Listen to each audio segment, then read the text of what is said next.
स्वागत है आपका अपने study channel way to study में। अगर आप इस चैनल पर नए हो तो चैनल को सब्सक्राइब कर लीजिए और पास में लगे बेल आइकन को दबा लीजिए। आज की हमारी वीडियो होने वाली है क्लास 10th के टॉपिक फर्स्ट चैप्टर प्रकाश, परावर्तन तथा अपवर्तन। तो चलिए वीडियो को स्टार्ट करते हैं। सबसे पहले समझते हैं प्रकाश होता क्या है। प्रकाश, ठीक है, प्रकाश होता क्या है। प्रकाश देखिए, प्रकाश ऊर्जा का एक रूप है जो हमें वस्तुओं को देखने की क्षमता प्रदान करता है। प्रकाश ऊर्जा का एक रूप है जो हमें वस्तुओं को देखने की क्षमता प्रदान करता है। मतलब कि प्रकाश से ही हम वस्तुओं को देख पाते हैं, ठीक है। अब आगे जाइए, इस चैप्टर का ही है ये प्रदीप्त वस्तुएं। जान लेते हैं क्या होती है। ल्यूमिनस ऑब्जेक्ट, जिन वस्तुओं का अपना निजी प्रकाश होता है या उत्सर्जित करती हैं, प्रदीप्त वस्तुएं कहलाती हैं। मतलब कि जिनका खुद का प्रकाश होता है। एग्जाम्पल लैंप, एलईडी, सन, ठीक है। और मून नहीं होगा क्योंकि मून का खुद का प्रकाश नहीं होता, ठीक है। कैंडल एटसेट्रा और भी बहुत सी चीज़ें, ठीक है। आगे चलते हैं। अप्रदीप्त वस्तुएं। अप्रदीप्त वस्तु क्या होती है? Non luminous object. ये क्या होती हैं? वह वस्तुएं जो अपने आप प्रकाश उत्सर्जित नहीं कर सकती या नहीं करती हैं। जैसे कि जिनका खुद का प्रकाश नहीं होता, बस उनका काम क्या होता है, उनके ऊपर प्रकाश पड़ा और उन्होंने वापस रिफ्लेक्ट कर दिया, मतलब वापस भेज दिया, ठीक है। ये वस्तुएं क्या कहलाती हैं? अप्रदीप्त वस्तुएं कहलाती हैं। जैसे फॉर एग्जांपल लगभग घर में सभी चीज़, लाइट को छोड़कर, ठीक है, टीवी को छोड़कर, टीवी का भी अपना प्रकाश होता है बट हाँ, टीवी को छोड़कर, ठीक है, लाइट को छोड़कर बाकी सब अप्रदीप्त वस्तुएं होती हैं, ठीक है। आई होप आपको यहाँ तक समझ में आया होगा। आगे चलते हैं। प्रकाश की प्रकृति। प्रकृति मतलब प्रकाश कैसे बना होता है, ठीक है। तो चलिए, प्रकाश की प्रकृति के बारे में दो सिद्धांत प्रचलित हैं, मतलब वैज्ञानिकों ने दो सिद्धांत दिए हैं। पहला है प्रकाश का तरंग सिद्धांत। इसमें क्या वेव थ्योरी ऑफ लाइट। इसमें वैज्ञानिक क्या कहते हैं? प्रकाश के तरंग सिद्धांत के अनुसार प्रकाश विद्युत चुंबकीय तरंगों का बना है जिसे संचारण के लिए किसी भी माध्यम की आवश्यकता नहीं होती है। प्रकाश केवल विद्युत चुंबकीय तरंगों का बना है, इसमें ये कहना चाहता है, ठीक है। ये वाला सिद्धांत ये कहता है। और सेकंड सिद्धांत क्या कहता है? प्रकाश का कणिका सिद्धांत। कणिका सिद्धांत के अनुसार प्रकाश कणों का बना है। कणिका सिद्धांत क्या कहता है? प्रकाश कणों का बना है, छोटे छोटे कणों से मिलकर बना है, जो अत्यंत उच्च चाल से सीधी रेखा में प्रगमन करता है। ये सिद्धांत कहता है कि प्रकाश सीधी रेखा में बहुत तेज़ी से प्रगमन करता है, मतलब चलता है, ठीक है। आगे आ जाते हैं। अब आप समझिए प्रकाश का परावर्तन, ठीक है। प्रकाश का परावर्तन मतलब रिफ्लेक्ट, ठीक है, रिफ्लेक्शन। प्रकाश जब किसी वस्तु की सतह पर पड़ता है तो तीन चीज़ें होती हैं, ठीक है। प्रकाश का परावर्तन में तीन चीज़ें होती हैं: अवशोषित, संचारित और परावर्तित। आइए समझ लेते हैं। सबसे पहला केस समझाऊंगा, अवशोषित। अवशोषित कैसे होती हैं? देखिए, अवशोषित, ये हमारे पास कोई वस्तु है, ठीक है। वस्तु नहीं, ब्लैक बोर्ड है। ब्लैक बोर्ड काला क्यों दिखाई देता है? ब्लैक बोर्ड पर पड़ने वाला सभी प्रकाश अवशोषित हो जाता है ब्लैक बोर्ड के अंदर ही, ठीक है, जिसमें से हल्का सा प्रकाश ब्लैक बोर्ड रिफ्लेक्ट कर देता है, इसलिए हमें श्याम पट या ब्लैक बोर्ड काला दिखाई देता है, ठीक है। सेकंड केस आ जाता है हमारे पास संचारित। सेकंड केस क्या आ जाता है? संचारित। एक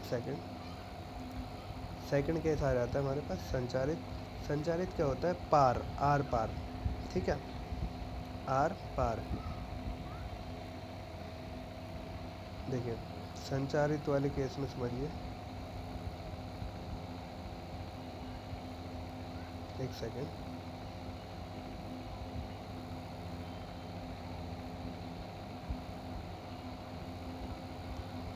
ये एक वो है वस्तु, इसके ऊपर प्रकाश पड़ा दर्पण के ऊपर, और ये हल्का सा रिफ्लेक्ट, हल्का सा अपनी दिशा से मुड़ जाता है। ये तो ज़्यादा मुड़ गया, बट हल्का सा मुड़ता है, ठीक है। आई होप यहाँ तक भी आपको समझ में आ गया होगा।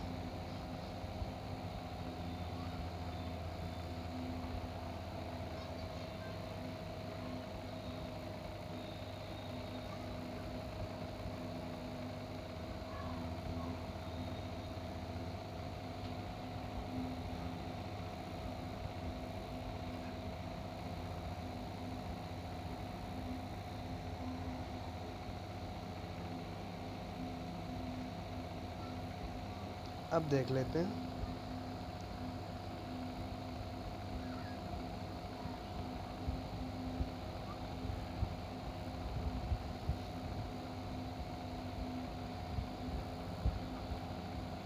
अब देख लेते हैं परावर्तित। परावर्तित क्या होता है? ये समतल दर्पण है, किरण आई, प्रकाश आया और उसी रेखा में वापस चला गया, ठीक है। प्रकाश आया और उसी रेखा में वापस चला गया, तो ये क्या कर देता है? प्रकाश को रिफ्लेक्ट। ऐसा किस केस में होता है? जब हम अपने आप को समतल दर्पण शीशे में देख रहे होते हैं, ठीक है। इसलिए हम अपने आप को पूर्ण रूप से देख पाते हैं, ठीक है।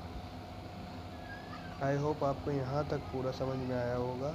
अगर आपको कोई भी डाउट हो इस चैप्टर से रिलेटेड तो आप कमेंट बॉक्स में पूछ सकते हैं, ठीक है। आगे चलते हैं।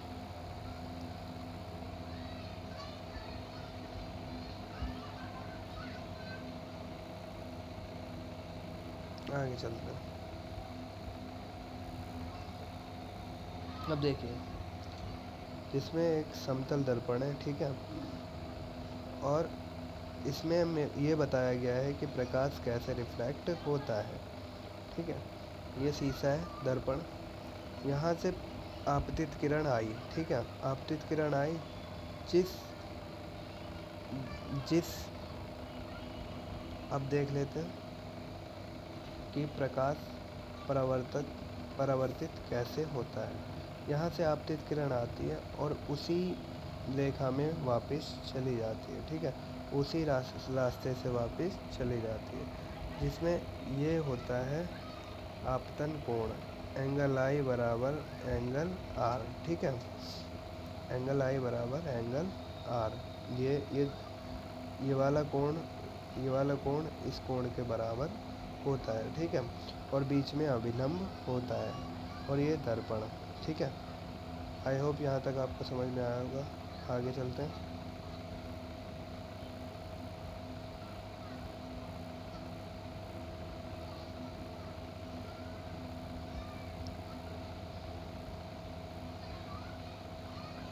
चलिए,